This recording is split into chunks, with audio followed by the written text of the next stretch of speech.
The Power of Belief, unlocked inside the Fifth Avenue Underground Club. Hello, everyone. Welcome to the Futurist Mindset Show. My name is Tessa, and I'm here to introduce you to Reagan Rodriguez. He's the architect behind the Fifth Avenue Underground Club, an elite, invitation-only circle where capital meets clarity and strategy becomes legacy. Hello, Reagan. How are you? I am doing better than I deserve, and I'm excited about this topic. So we'll kind of get started. Yeah, Right? before we do, I just want to say, you guys may not know Reagan yet. He advises the boldest entrepreneurs, fund builders, and business acquirers who were done waiting for permission to play big. So I had to just so that everyone knows a little bit more about you. You can jump into the topic. Sure. Well, let's start this way. There's something unshakably true and wildly underestimated about this idea, right? If you don't believe in yourself, then really nobody else will. That's not a cliche, Tessa. That's a rule of the game. And in that world of high-stake deals, legacy wealth, and privacy circles, that rule is essential. People, especially the kind that have connections, capital, influence, they're scanning every room. They're scanning every room, email for signals of who you are, what you stand for, and whether or not you can hold that weight of what's going to be coming to you. And if you show up with hesitation, if your energy kind of broadcasts, I'm not sure I belong here, then they'll believe you. But if you carry yourself with an unshakable belief, even before you have the results, then that is something magnetic then happens. What I've noticed is that the world starts reshaping itself around you. That's what the Fifth Avenue Underground Club was built to unlock. Every elite operator who's ever brokered a major M&A deal, every renegade fund manager who's raised $20 million without a pedigree, every underground strategist that's flipped that distressed business into a legacy brand, they all had to pass through that same game. Self-doubt, and it does show up, and it shows up in whispers. You're not ready. You don't belong in this room. Who do you think you are? Sometimes those whispers come from the outside, but the most dangerous ones come from your own mind, don't they? So here's what I'm going to give you. I'm going to give you a truth that will change your life. Belief is not granted to you by others. It is forged. And it's forged in fire, in resistance, in showing up before you're ready. The Fifth Avenue Underground Club exists for this moment in your life, to give you that map, that mentorship, because you need to shift from stuck to strategic. We don't work with the already successful. We work with the already capable who are ready to then rise. Because when you decide and when you commit not to wait for permission, then you kind of walk differently. You speak with more authority. You enter rooms with more gravity. And then the room starts shifting, not because you're louder, but because you're finally aligned. You're aligned with vision. You're aligned with execution. You're aligned with you.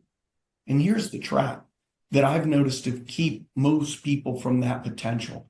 They wait for clarity. They then wait for approval, for a sign that guarantees success. Well, I'm going to be clear. There is no perfect moment. There's only your decision. The people that win in life are not the ones that had it all figured out. It's the one that moved despite the certainty. And that is the shift I'm referring to that takes place inside the underground club. We don't deal with pipe dreams. We deal with frameworks, structure, and silent execution. We're going to help you shape that reality. It's so undeniable that even the people that once doubted you are going to ask to invest. But here's what belief really is. It's a strategy. It's a signal. It is a weapon. Inside the club, we're going to help you weaponize belief, because that is the first step to owning your seat at that table. I will tell you what most won't say out loud. If you don't own your story, then someone else is going to write that story for you. And chances are they will write you out of the ending. Inside the Fifth Avenue Underground Club, we don't wait for the world to validate us. We move in silence. We create results that are going to speak so loudly, the world's going to have no choice but to listen. We don't chase.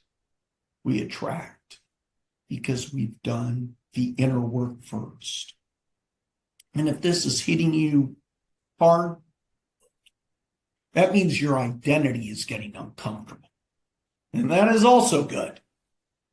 That's what transformation feels like on day one with us. So what's next? You could leave. You could scroll to the next video. You could tell yourself you'll go back to this later. But we both know what that's going to then lead to. Or you could make the move. You could apply for access to the Fifth Avenue Underground Club, a world where the right deal, right capital, right deals are already waiting. Not for the perfect you, but for the decided you. Because inside this club, we don't rise when we're ready. We rise because we're relentless. And we're going to teach you how to do the same. I want you to believe in yourself so deeply that the world has no option but to follow your lead. And we'll be here holding that door until it's time to close it again. Welcome to the Fifth Avenue Underground Club. Thank you. So, Tessa, I know that we had questions from people. I know that I've gotten some questions, some feedback. Fill me in with ones that you might think of yourself. Yeah, no, we have 3 questions. So I'm just going to give them to you individually so we, can help people to focus on each one. So if you have someone who's new, where do you start? Sure. Okay, I'm going to recommend focus on businesses between 1 million and 10 million in revenue. Okay, I'm also going to recommend you choose maybe a sector that you understand or feel comfortable discussing. Do you remember, Tessa, that I mentioned that the other week, if it's not an industry you know about, then simply partner with somebody that you guys could kind of joint venture on. That brings to the next thing. Speaking of where to start, pick a local, geographical, manageable target. So I shared with you that I have a friend that does this that lives in Los Angeles. So that's one of her areas. But guess what? When I said to her, what is your dream? What is your vision of why you're doing this? She says, I'd really like to help my niece and nephew. I wasn't able to have children similar to you, Regan, but my niece and nephew mean a lot to me. They just happen to live in Michigan. So she said, I am specifically looking for a business I can acquire that's in Michigan, that's semi-passive. I still can go visit it. And then her main reason for that, the carrot, is she could kind of will that to her niece and nephew. And with the money that would come from that, that would also help cover college education for them and then get them started on that business. So I don't mean to go off on a tangent. Find an area that you also maybe want to move to and or visit. That's fine. Okay. Go ahead. Another question you could think of? Yes, I do. Do you have any outreach strategies for people? Yeah. And I'm looking right here. I got an email from a friend because I knew we were going to be on here. And I said, what are some LinkedIn kind of outreach strategies because I don't do that. I think I'm just fortunate. I've been in this long enough that people come to me. So, but I do have a friend that does do this by using LinkedIn outreach. And so I'm going to read his kind of email he sent me.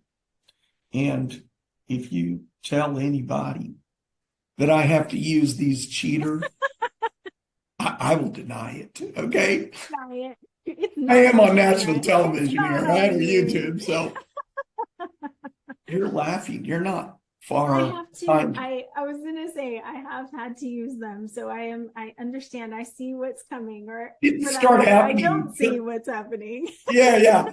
Didn't happen until I was 50, which is proof that turning 50 is not nifty. Got There it. you go. Yeah. So here's what he says. He uses Sales Navigator to find businesses with 10 plus employees in his sector. He says, send simple personalized connection requests. Now I'm going to tell you what I'd say. No pitching. Okay, no pitching. I already know he doesn't do that. I'm just saying.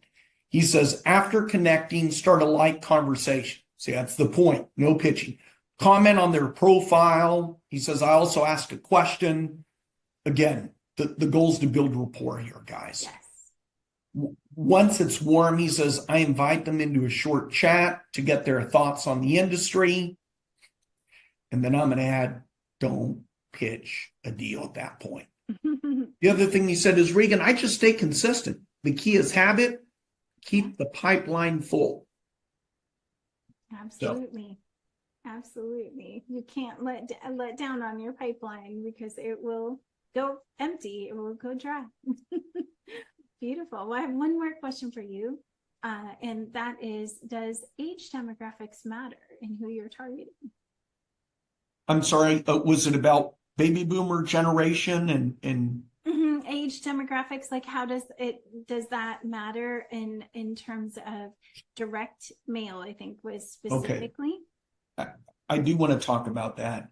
There are business brokering.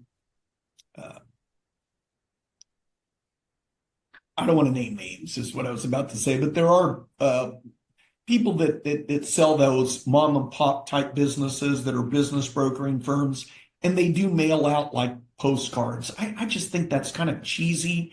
This person's spent 20, 30 years building their business, and you're mailing some postcard and say, how would you like an exit strategy? I'm just not a fan of that. I just think you're going to get the wrong kind of people. So what I do recommend, though, and I've done this, and I have friends that this has worked real well, is a hand signed letter. Mm-hmm. And you approach it as if you're an individual investor, not a faceless firm. From there, use local databases.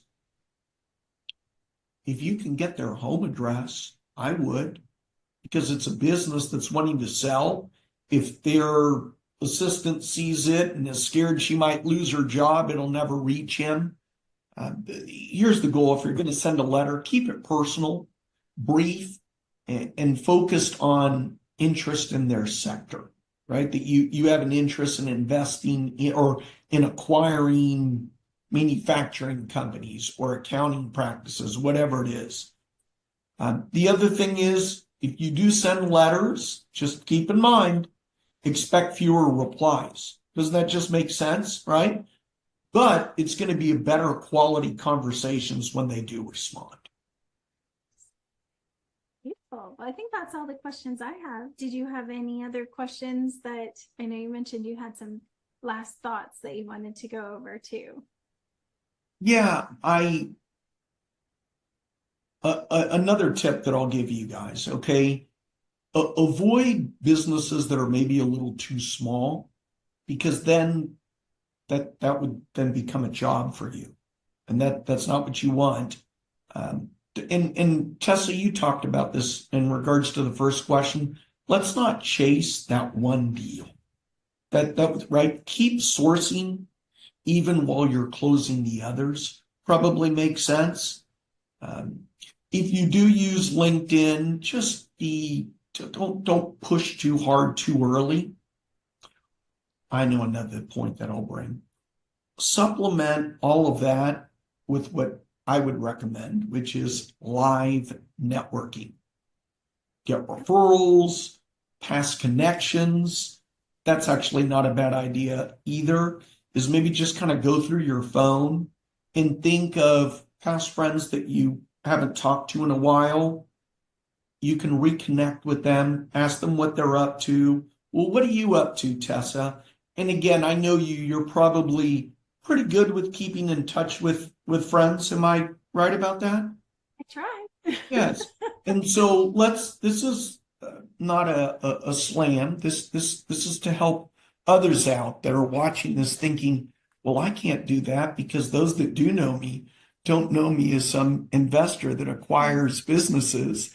And if I did call someone and say, well, tell me what you're up to. Well, let me tell you what I'm up to. They're like, what, did you just recently win the lottery or something? And so that's okay. Again, you're not putting it on you. You're saying, look, I'm networked with a good group of people. I'm really learning from somebody that has quite a bit of experience in merger and acquisitions and raising capital. And I'm just letting you know that's what we're looking for. Anybody that's ready to retire, wants an exit strategy, just kind of keep your eyes and ears open for me. And again, is that friend going to be the one that's going to refer you? Maybe not, which is a good thing because she knows you as someone that builds websites or knew you when you were in high school. But when she refers you to somebody and says, you should talk to my friend Tessa. I've known her for 20 plus years, or look, I've knew her since, we were 16 years old, and she makes good contacts. And she happened to have made a connection that she's known now for a few years, and they're acquiring businesses. So something like that will maybe get you better results than just sending LinkedIn cold reaches like that. You would probably know that better than me. Don't you get annoyed with those LinkedIn things? I mean, and when I say go through your contact list on your phone, you only got to find 8 to 10 friends like that. If 3 or 4 refer you to 3 or 4, that'll keep you busy. Absolutely. I would like you mentioned it too, like like or comment on somebody's items on LinkedIn before you send your connection request to them. I would look through them, take the time. I mean, you said customized response. It's really important for breaking through the monotony. A lot of people use templates. And so all the messages look about the same. So you want to be different enough to catch their eye. So Thank definitely you. look through their profile and find something that you can have in common or something that you can share or talk about from their profile. It shows a lot of interest and time was put into it. Yeah, and see that's one of your strengths. You're really good about that. I'm glad you brought that up. Your strength might be something else. Whatever it is, play to that strength, that gift, that talent that you have. It was given to you, right? So use it to your advantage. If you were wired that way, if you were created by your creator that way, then do it. Okay. Well, this is great. Thank you so much, Regan. And Yeah, you're quite welcome. If you want to hit the bell, you can get notifications when we go live. And we have more shows. And again, if you have any questions about the Underground Club, you can go to Fifth Avenue Capital's website right now, 5thaavc.com, and connect with Regan. Just use the contact form. But we'll have that site up as soon as possible. And I'm excited about the Underground Club because you have so much good resources, good people, good connections. It's just going to be you finally sharing it with the world, which is exciting. Well, a select few. So it's not for everyone. It's not for everyone. It's elite. Thank you all so much. And we'll see you all next week.